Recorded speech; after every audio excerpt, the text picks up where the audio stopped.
I'm Bob Ruff, host of the Truth and Justice podcast.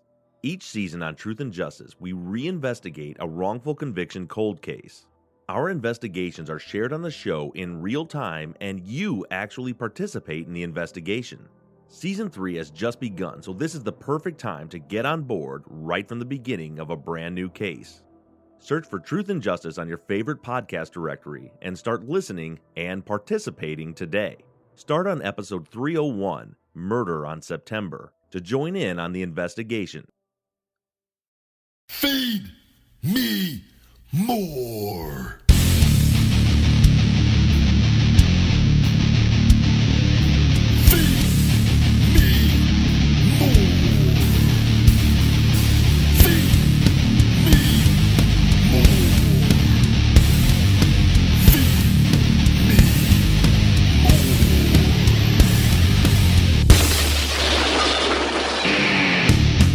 Welcome to Conversation with the Big Guy. I am your host, the Big Guy, Ryan Reeves, sitting here with one Pat Buck.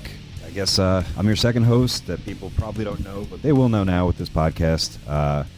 Promoter, kind of a professional wrestler, but this is called Conversation with the Big Guy, so I have a second billing. We're just doing this. I don't really know why we're doing this. Just kind of a way to talk about stuff and promote things and shed some light on, I don't know, our lives. Yeah, I think it's one of those things that, I'm no longer with the WWE, and with all the things that I got going on with feedmemore.com and the motivational book and the supplement line coming out and, and all these independent appearances coming up, this is a way for me to kind of stay in contact with the fans, kind of let them know what's going on with me. And for me, I've always said, it's so much deeper than just fake punches and fake kicks to me. A lot of the fucking marks get mad at that comment, but to me it goes much deeper than that. And I want to be able to influence people more than with just wrestling, if that makes sense. No, I get it. And I think one of the reasons, I'll say this, we kind of had a few people, I guess there came a time where people were interested in what you had to say, and there was loosely an offer to do a podcast, and we didn't want it to be fake and phony. And we've been friends for quite some time. Long time. Yeah, probably too long. But we're figuring out maybe, and I've always said this over the years, because no matter what state you lived in, what state I lived in, wherever we were in professional wrestling, I always spoke to you throughout it. Yeah. I always thought that the one thing, not necessarily that it damaged your career, but the one thing you never really had the opportunity to do was to let fans or the public really know you. Absolutely. I think there's a stigma with wrestling that if you're a big guy or you have a certain look, and when I like to be multidimensional, I hate having limitations put on myself. And I feel like in professional wrestling over the years, you get used to seeing the big guys being the big angry monsters, and that's the easy thing to go to. But with Ryan Reeves, the Big Guy, it goes much deeper than that. And I don't think you can be handed a script and say, read this, and they can get your true personality, because you can't write for me. And I can tell you that point blank. And my best promos and the best things that I've ever done of just when I'm just being me, the adrenaline, the energy, and just having a good time. And you can't get that from a piece of paper. But I think on top of not just that, what I'm talking about is the stories. Yeah. I mean, the stories that there's a couple, I guess certain performers that are a little beneficial where they kind of tap into what actually has happened to them in real life, or the stuff they've been through, or who they actually are. I mean, outside of, seeing this vicious monster of a dude in the ring beating the shit out of people, and a couple of promos, whether they be scripted or whether you're allowed to kind of be creatively, different with them, I still don't think people really know not just your story, but everything that goes into it. And I think that's kind of why I thought this would be a real powerful tool, because there's so much that goes into this. And I think I've said this before, and I said this recently, that I feel like you've had a prejudice against you, because most wrestling fans, when they see big muscled up, meathead looking dude, they automatically assume that there's some manufactured, dare I say, cookie cutter WWE like performer. They're not an actual fan not an actual person who has passion for the business. And that couldn't be, I think you're the exception to the rule. Yeah. I think people need to kind of know that. No, thank you. And it's, I agree with a lot of that. And it's been one of those things. I remember, when I first came into the WWE as Ryback after overcoming the ankle thing and all that, and being, hit with the Goldberg stuff. And I always said, and I remember saying in interviews then, like, by the time my career is done, I think people, the WWE fans and wrestling fans in general will have a deep respect for me. But it's going to take a lot of time, and it's not going to happen overnight. And, I've had a lot of things, like the CM Punk going out there and saying the things that he did. I've had a lot of things work against me that I've had to overcome, and I still have not overcome some of them.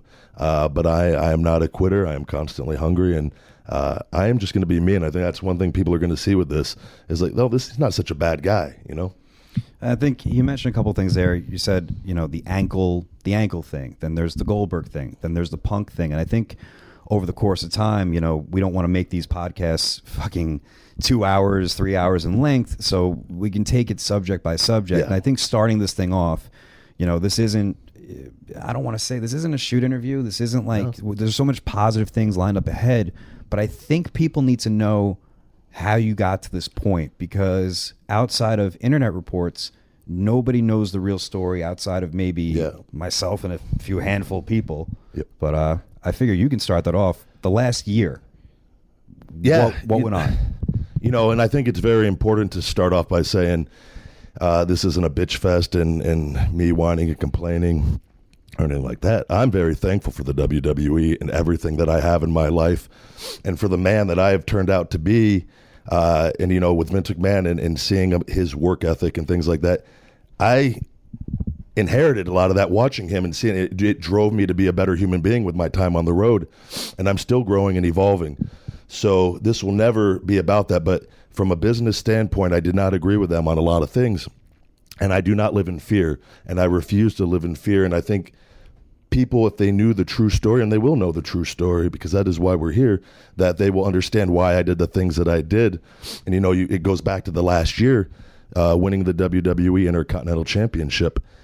That was something I remember when Vince came to me and told me that. And in my mind, from things, and we'll talk about it on future episodes and things of what's happened with me, I feel like I've never been their guy, or I was never chosen to be their guy.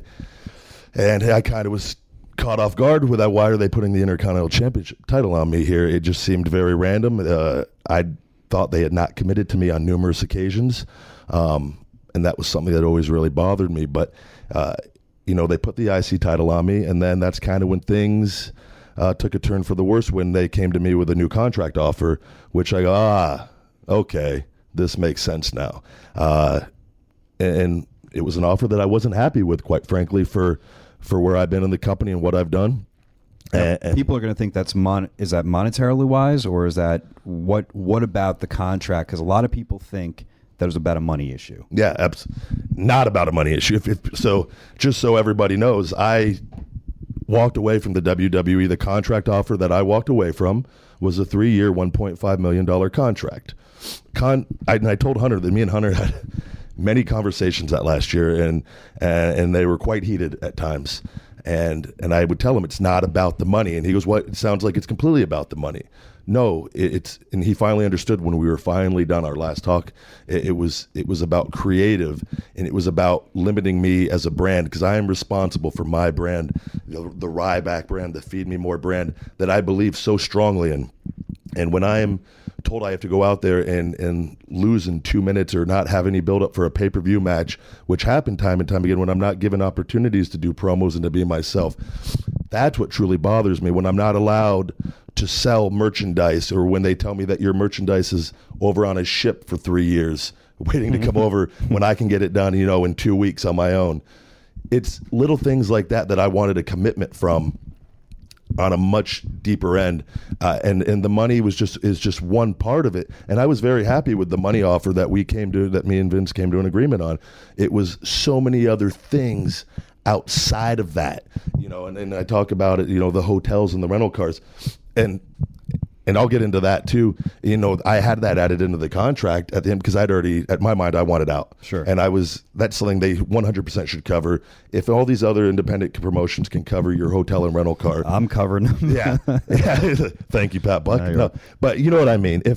And then they're the largest company in the world, and they should. I think, you know, the wrestling business has been a certain way for so long that just because they've done things a certain way, and people have gone with it for so long, that doesn't make it right. And I think it's time to start taking a look at things, because the performers are the core of the brand. The wrestlers, without the WWE does not exist without the wrestlers. And, you know, wrestlers still exist without WWE. Sure. But the WWE is not where it is without its core, and that is the wrestlers.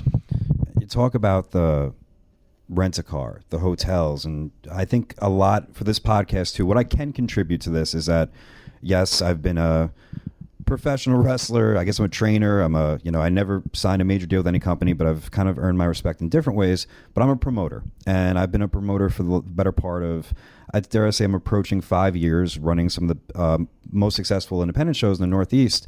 But with that mentality, it is very weird that that's just the way wrestling is. Yeah. You know, a guy such as yourself or an independent guy, you know, if I use somebody from California, whether they be the biggest superstar in the world or whomever, I'm responsible for making sure I pay for them to get to the building, which WWE does do, obviously, flights and everything like that. Yeah. Rent a car, maybe not so much, but I would be responsible to make sure that the person has transportation to and from the building. Yeah. And hotel is a no-brainer. I mean, every promoter that books a talent is going to cover hotel. Yep. It's kind of mind-boggling that and it's not just with WWE, but with TV wrestling companies, they've been able to kind of skate by that rule just to save a cost. And I don't think it's exactly right. It's mind-blowing that we're in 2016 and this is still going on. And I think that they're 30 years behind everything else, and But it didn't used to be that way, correct? Did they ever cover at least the TV hotel? Or, I mean, I think for people that when you first get on the road, usually out of developmental, they kind of take care of those expenses for the first, 2, 3, 4 months. I think that's to kind of easing you into that transition of coming up. Because what a lot of people don't realize, and I sit there and I say, $1.5 million over 3 years, you take $600,000 out of that for taxes. 40% is usually what we're going to be taxed, the tax rate of the amount of money that we're making. And then you put in travel expenses, and it depends. I travel alone, so my expenses are higher than when traveling with 3 or 4 guys who are trying to save money. My travel expense is $150,000 easy a year. Mm-hmm. It's not as much money as you think after you start taking away some of those expenses.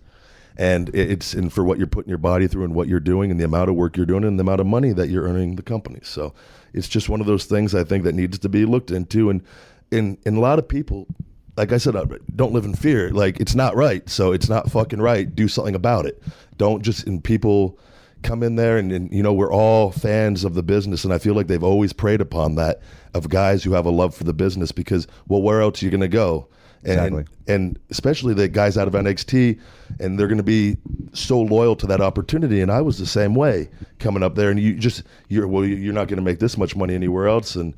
But you don't know that. You just it's being presented in front of you there. And I think people need to start. I've always spoken up from day one. I think more people need to, because otherwise nothing's going to change and it's going to continue to stay the same way. But people have to have courage to say, you know what, this isn't right. And it's not always easy when you have families and kids and things of that nature. But if enough people did it, it wouldn't still be like this. Sure. Your last day there, people, the internet fans, I feel like when you wrote that thing about, whether that whole thing that you wrote about relatively equal pay and things like that, you won them over for a minute. But there's been a lot of times beforehand where they've not been so kind to you. Yeah. And since then, within the last month or so, there's been internet stuff, dare I say, used against you, and I'll say it, by Meltzer, regarding, what your price is, trying to make it that you are about the money.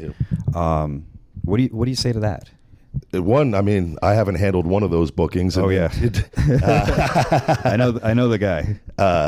No, I think to come back to that, people need to know, going back, why I did what I did. with the WWE and with Vince. Going back to that article and all this, and then we can get onto that.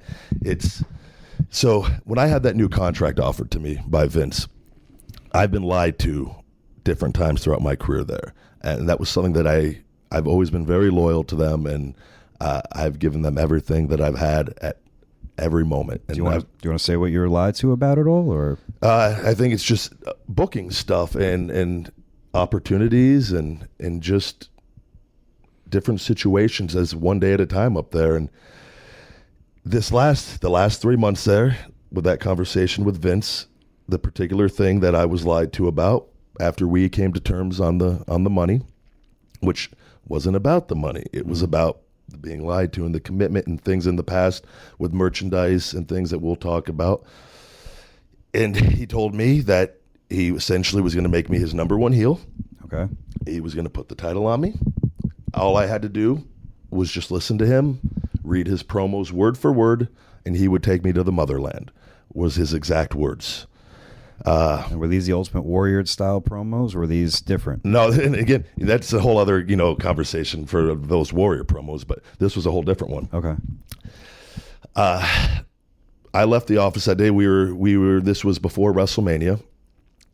My opponent was supposed to be AJ Styles at WrestleMania, in which Vince told me I am going to squash that little twerp. Yeah.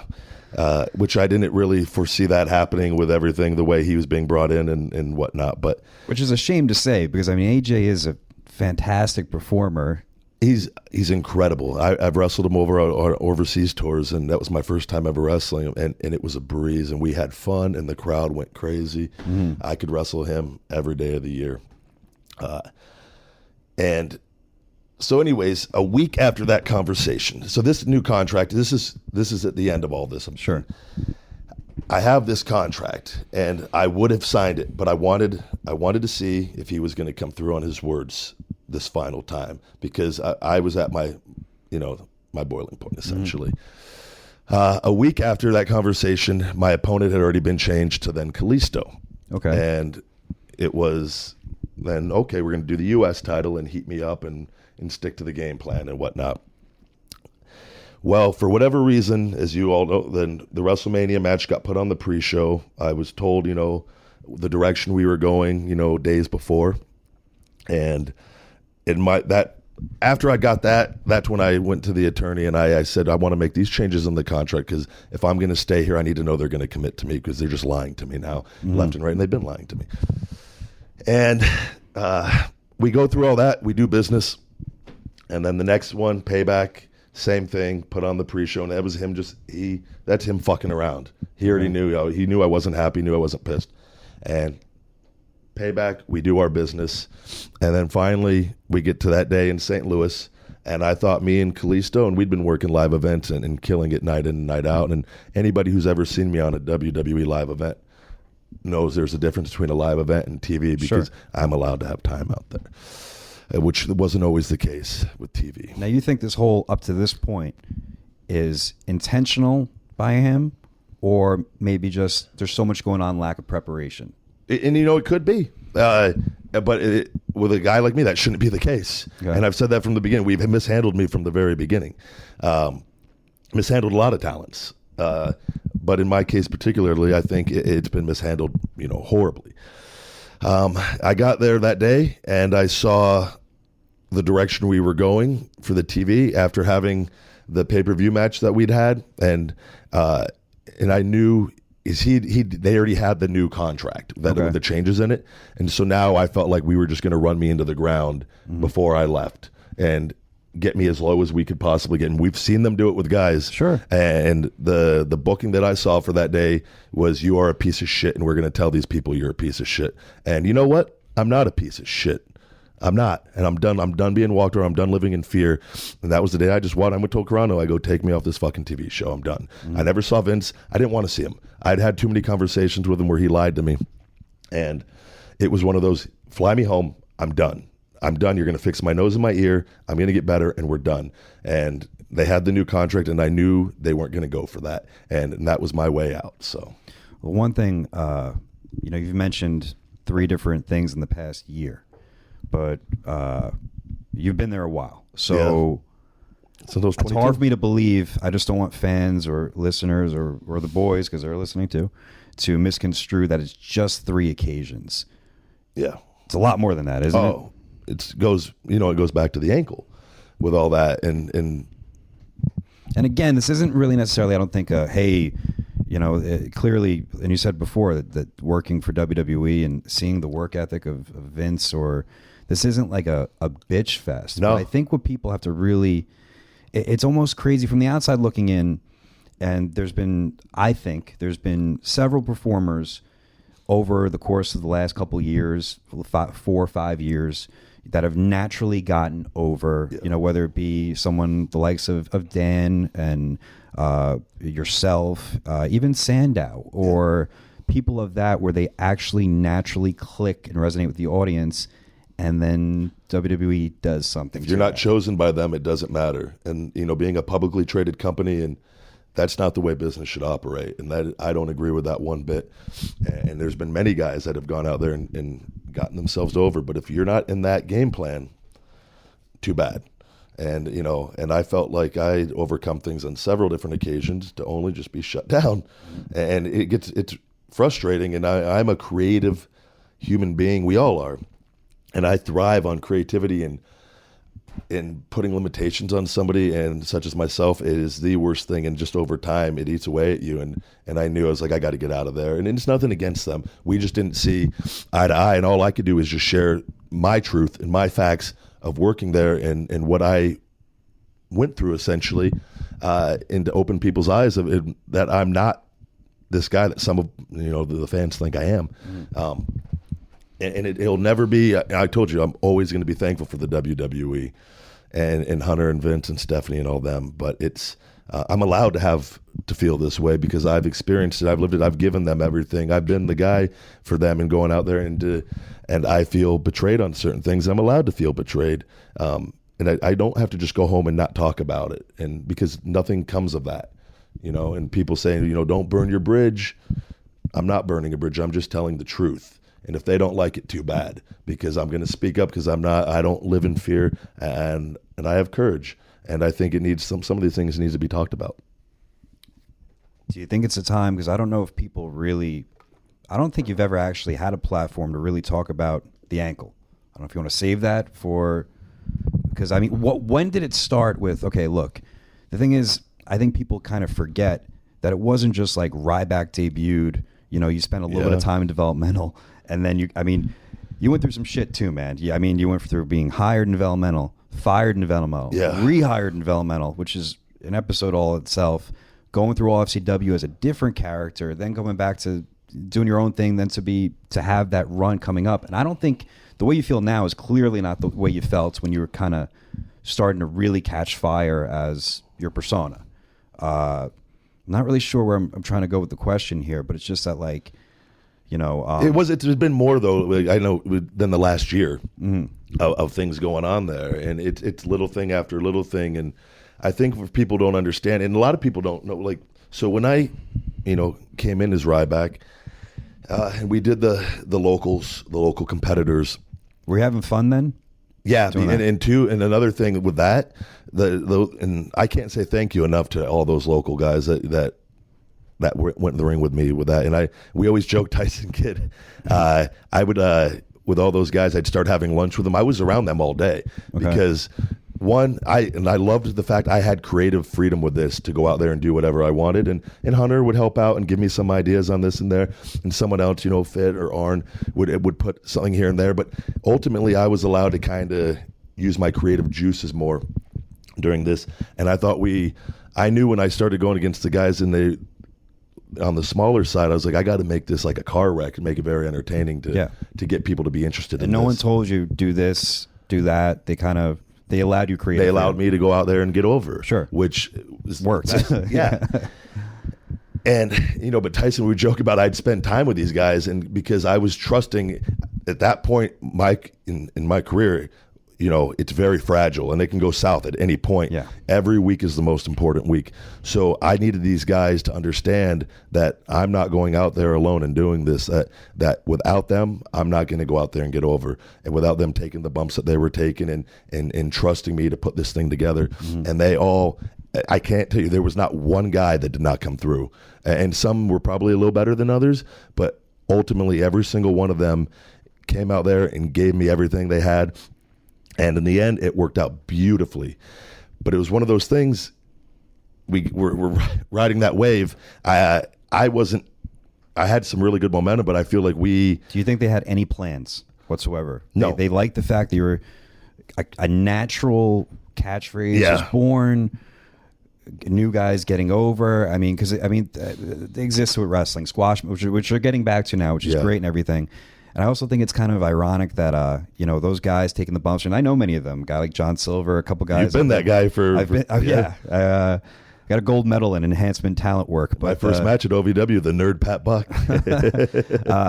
But these guys, it's, they're taking these bumps. They're there. They're getting paid to be an extra for the day. Yeah. And they would literally sell their soul. And I mean that in a good way, because I've been there, to get a job with this well-respected, the most prestigious juggernaut of professional wrestling company in the world, and you're put in a position where you're like, I'm creatively delivering, I get to do all this stuff, and it's just real sad that you get to this position. You hear this from a lot of performers, it doesn't. Did you ever lose that passion? Was it just you had passion for pro wrestling, but you kind of lost your passion for the company? Is that I don't. And I want to say no to that still. Yeah. I still want to believe that ultimately this is all going to be made right and be fine. And like I've always taken negatives, and this is the real me we got to see on TV. Whenever I would talk about the secret of the negativity, I really truly feel that I take negative things, I put them in my stomach, and I turn them into positives. So going back to this, Cena goes down with an untimely injury during all this. I'm starting to get some real momentum. Things are picking up. I'm pulled out of that. I'm very early on in my development still. I've barely touched guys on the main roster. I think I'd had a couple matches with like 3MB. Okay. I think I had some matches with Jack Swagger at the time. And then Miz was it. And then it was pulled from that and then thrown into the main event right away. And people that always kind of upset me too when people say I failed in the main event. I thoroughly succeeded in the main event, and I proved myself. I was not put in the main event though to be the man. I was booked into an unfortunate situation where I'm put into Cena's spot, who Cena at the time was supposed to work Punk, to put Punk over with all that. Put in that situation where you take the undefeated streak and you put me in there. And also at that point, I had not had long matches. Mm-hmm. And I'd wrestled in developmental for years. That was never an issue. It was the image we were creating on TV is this guy kills people. Yeah. And then, so you're taking that and going against these local guys and whatnot, and then you're putting me in the ring with a guy like Punk, and no offense to Punk, and Punk was extremely talented, and he's a hell of a wrestler, and despite what people might think, I do respect him for his wrestling ability and the things that he did in the WWE. But you taking me and how I look, and then you're putting me in the ring with him after doing all that, and now you're asking us to work a whole different style. Mm-hmm. And the people were not conditioned to that. But it was horrible booking from that point forward with my career. I think I lost the next 7 pay-per-view matches or next 6. And during that time, I was the number 2 merchandise seller in the WWE, which a lot of people don't know about. Going hot. And rather than you see what they do with guys now, when guys start, if you're in that game plan and you're one of the guys and your momentum starts picking up, you can't make enough fucking merchandise to put out for these guys. Sure. It was like pulling teeth. Gloves. I couldn't get gloves. The Ryback gloves that, the gloves don't sell, this and that, blah, blah, blah.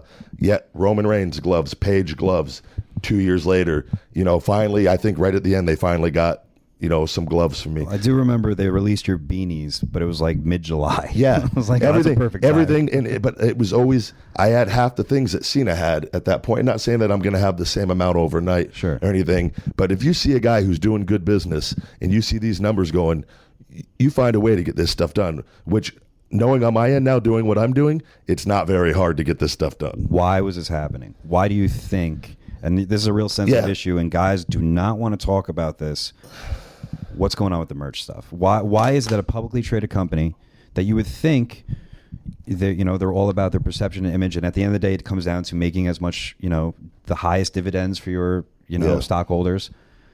Why would they potentially leave money? Because you're not the first performer to say there's been issues with the I think recently Orton said why his shirts weren't available in kids' sizes. Big Show's another one who's been there how long? He can't get shirts at live events, but they'll put an NXT talent who hasn't proven themselves yet on TV, and they'll have 6 things or 5 things, and it's fucking stupid.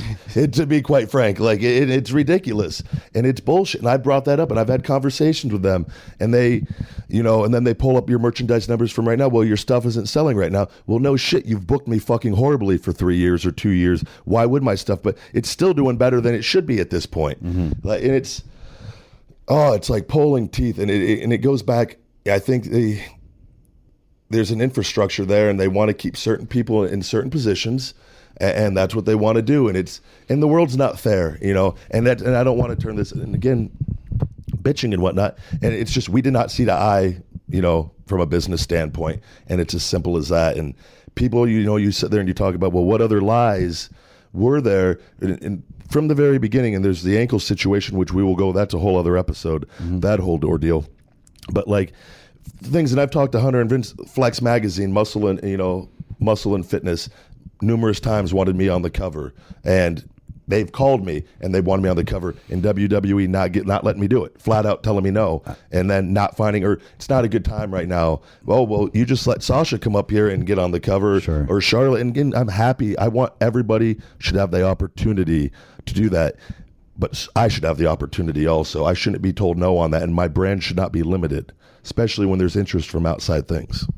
I do remember, I think everyone has different, professional wrestling, and people listening and people involved in, whether they're on the roster or they're in wrestling, everyone, obviously loves and has a passion for this business, or most people at least, but also people have outside loves and outside passions. I do remember you telling me, look, I got approached, I'm going to be on the cover of what was it? Was it Men's Fitness? It was Flex Magazine. Because they was in Madison Square Garden. And they came up to me and they go, we think you're the one guy in the WWE today that can be on Flex. And I was told numerous different things of why I couldn't be on Flex for the particular month. Hunter and Stephanie were on one of the other magazines. The Bella Twins were on other magazine. We don't want to put numerous performers on a magazine at the same month. Okay, but in January, we'll revisit this. January comes, nothing. February, never revisited. And then when I brought it up again, it was, well, we don't want the image with Flex Magazine and steroids and this and that. But that wasn't what you told me before, so that story doesn't fucking match up. You know what I mean? And then when other people from them call me, we're trying to get you on the cover again, but they want Roman Reigns right now. Well, they're building him as the champion, or at the time he might have been champion briefly there, and there was always always something, And everything that you're saying now, do you think that it was just against you personally, or it's against everyone that's not part of the chosen people? Because, you're saying the things that happened to you, but I'm willing to believe across the board. I'm not the only one. Yeah.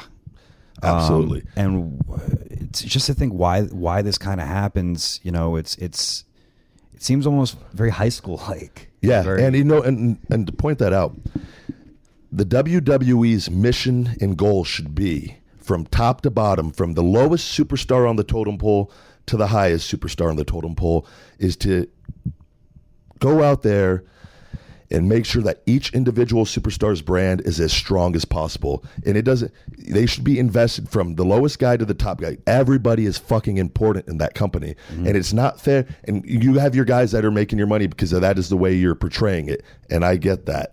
But everybody is important. And for a guy to be limited and told no, he can't have outside opportunities, that only hurts your own brand. From a company standpoint, the stronger your individual brands are, the stronger your company is. And I don't think they understand that, or they do and they just don't care.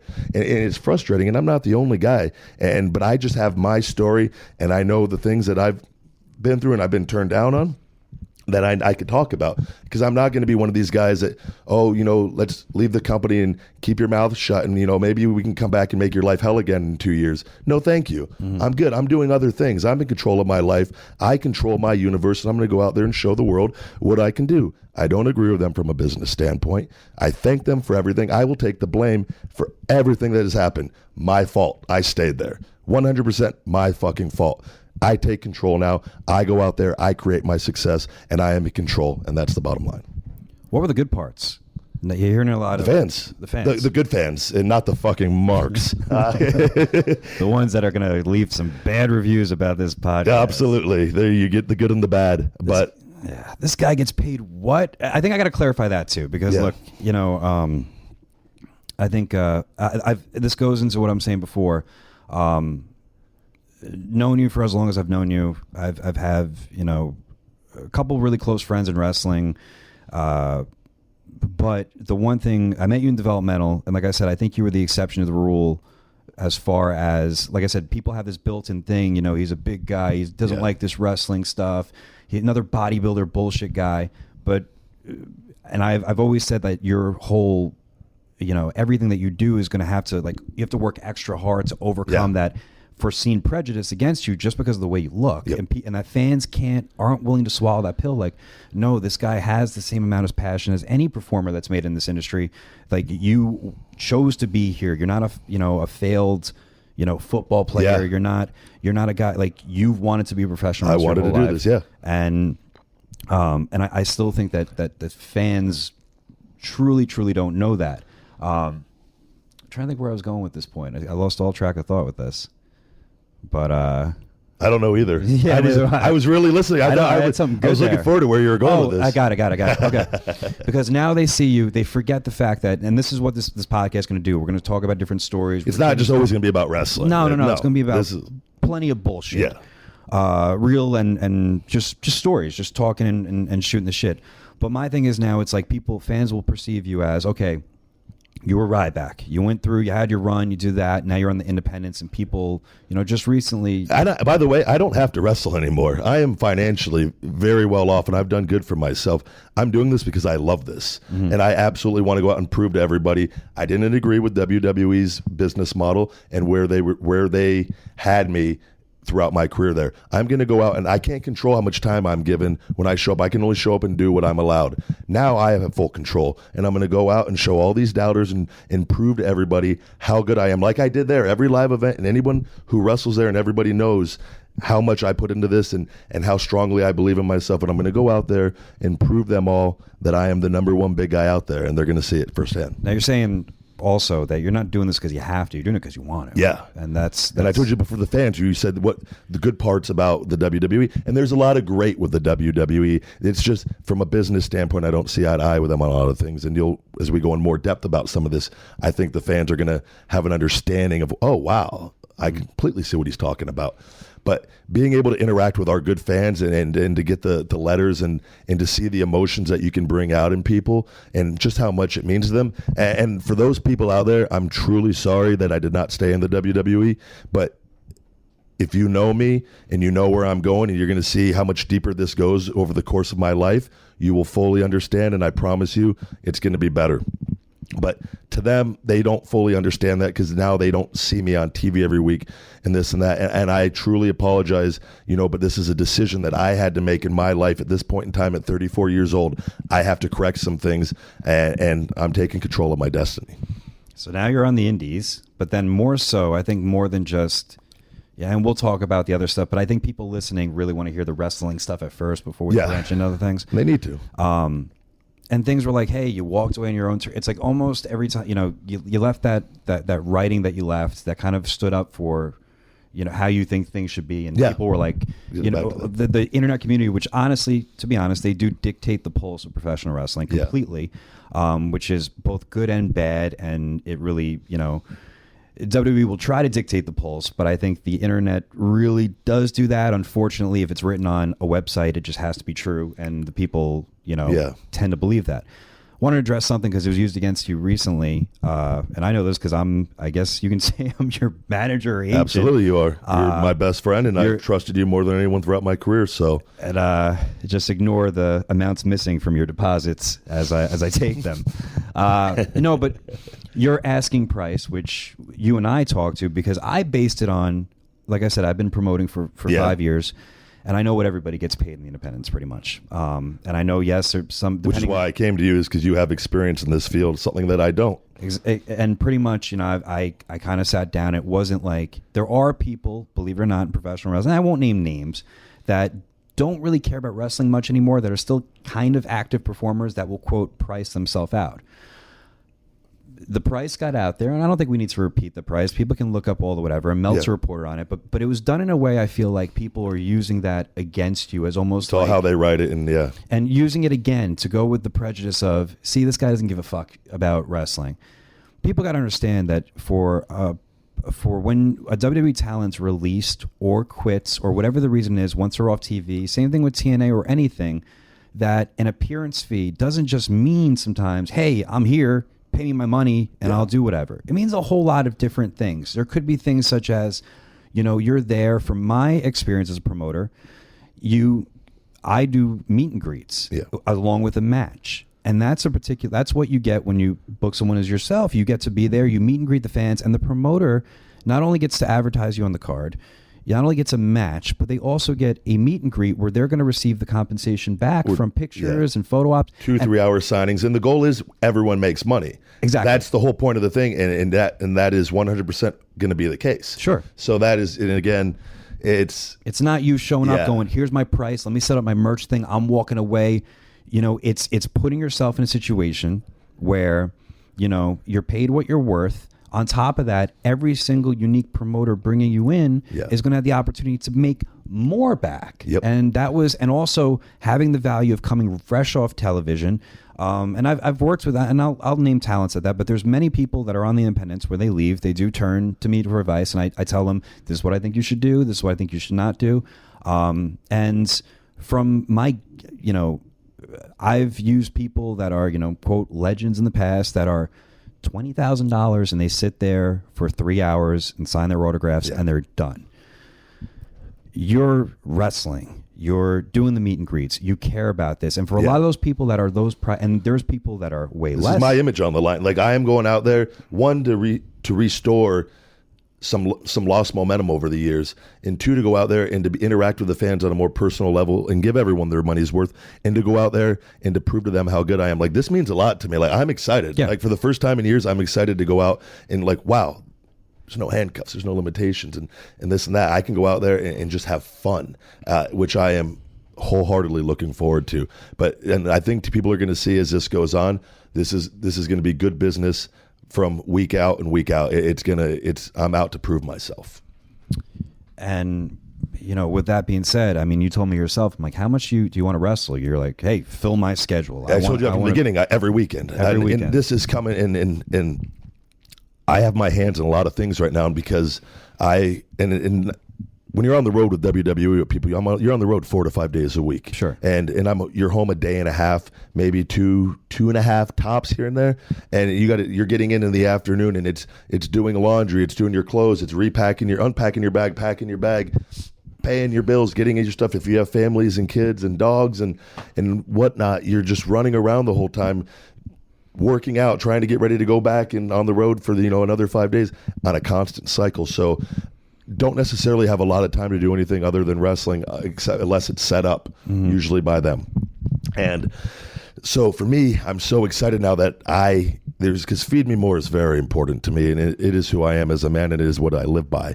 And it is creating this brand, and it's the supplement company that I will talk more about, feel so strongly about, getting to write this motivational book, Wake Up, It's Feeding Time, launching feedmemore.com and starting the clothing line and the workout line.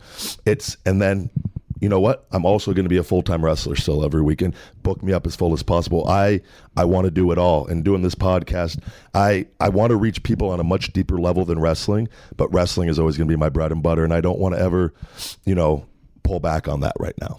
If that makes sense. Absolutely. We've already got 43 minutes into this thing. We didn't want to make this drag on. I think we addressed enough stuff in the beginning, and this ain't going to be just talking about I think we're just going to start from a topic, to go from topic to topic, but the meat of this, truthfully, we didn't do a podcast. A lot of guys, look, not to shit talk anyone, but I think a lot of guys with major exposure hop on a podcast to kind of really hope they can make it like a monetary sort of thing. Yeah. This isn't that. It's not, and it's like I said, I think people, once you get to really know me too, all I'm doing with the wrestling is just telling, again, my truth on this and what I have experienced. The desire and drive in me is so much deeper than wrestling. I want this to be able to, I told you I sit now and I get emails at the feedmemore.com website, and I go in there at night and just sit there and I'm overwhelmed by the amount of people that I was like, wow, I've touched these people, but they need help, some of them, and they ask just different questions. And it feels good to be able to help people on a personal level. And for me, this is a way to stay in the public eye. I'm not on WWE TV anymore, and it's a way to kind of let them know everything I got going on, but to give back and just have my voice be heard still. So, and what about the people that send you? How many negative emails? You mean the fucking marks? That's what my Snapchat, by the way, which I thoroughly enjoy having fun. And anyone that knows me knows I like to fuck around and just have a good time and laugh. But and I feel like in this day and age, and you could be a role model, and you speak the truth, and you don't have to have this certain image, this squeaky clean image. I can say fuck if I want to cuss. Sure. It's not just because you say a word that we've perceived to be a cuss word does not make you a bad human being. And I think ultimately you're going to see I love to have fun. And there's I'm not one dimensional, so to speak, like 2012 Ryback, but it's going to be much more than that. And I'm excited and moving forward. And I think this is we're going to do some very big things here, and I think we're going to help a lot of people out, and we're going to have a lot of fun. All right, I think we're going to wrap up the first episode. Again, my name is Pat Buck. You can follow me on Twitter at Buck Never Stops. You can check out WrestleProOnline.com.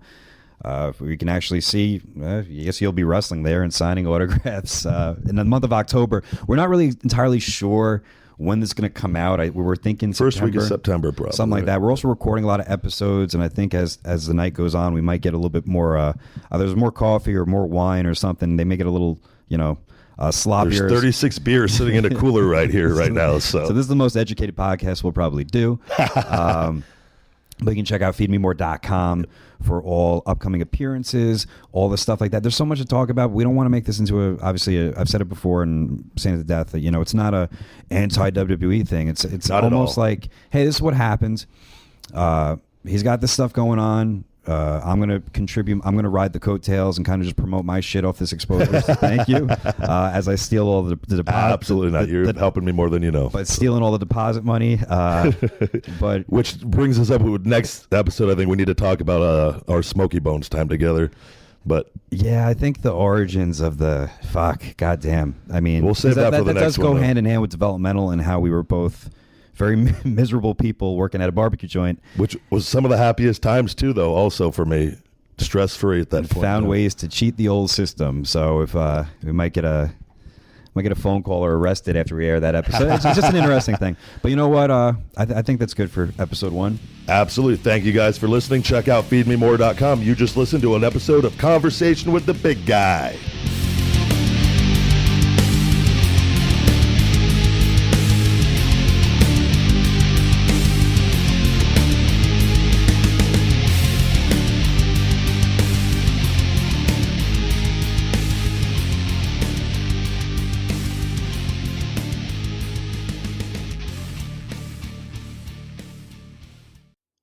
I'm Bob Ruff, host of the Truth and Justice podcast. Each season on Truth and Justice, we reinvestigate a wrongful conviction cold case. Our investigations are shared on the show in real time, and you actually participate in the investigation. Season 3 has just begun, so this is the perfect time to get on board right from the beginning of a brand new case. Search for Truth and Justice on your favorite podcast directory and start listening and participating today. Start on episode 301, Murder on September, to join in on the investigation.